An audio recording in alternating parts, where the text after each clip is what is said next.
Vous avez le droit de garder le silence. Tout ce que vous direz pourra être retenu contre vous devant un tribunal. Vous avez le droit à un avocat. Si vous n'en avez pas les moyens, il vous en sera commis un d'office. Mesdames et messieurs, vous avez tous entendu cette phrase dans une série policière.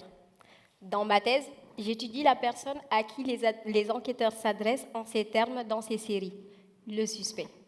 Comme le montre le titre de ma thèse, je m'intéresse à deux suspects, le suspect sénégalais et le suspect français.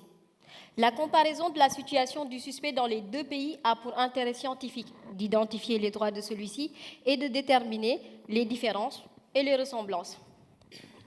Pourquoi je m'intéresse à ce personnage central de l'enquête ? Parce que tout de mystère, le suspect est fascinant. C'est le caméléon de la procédure pénale, il a plusieurs identités.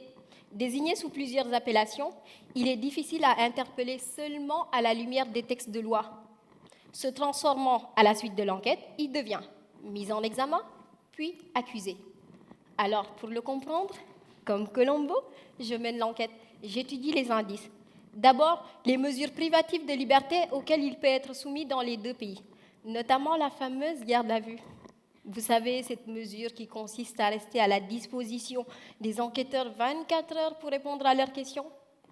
Dès lors, il est indispensable de lui reconnaître des droits pendant ces 24 heures, au risque de le voir avouer n'importe quoi, y compris qu'un barbu en combinaison rouge s'introduisant par la cheminée et de nuit n'est pas un cambrioleur mais ne fait que livrer des cadeaux.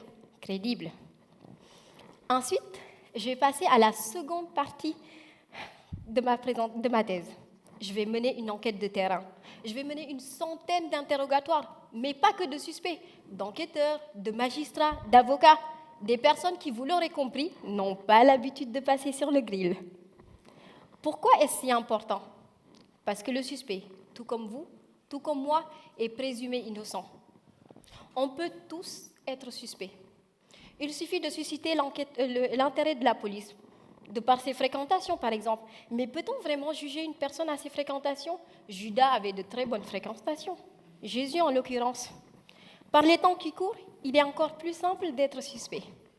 Il suffit d'avoir un goût vestimentaire un peu trop prononcé pour le jaune, notamment la dernière tendance hivernale, le gilet, pour attirer l'attention de la police, et pas que de la police de la mode.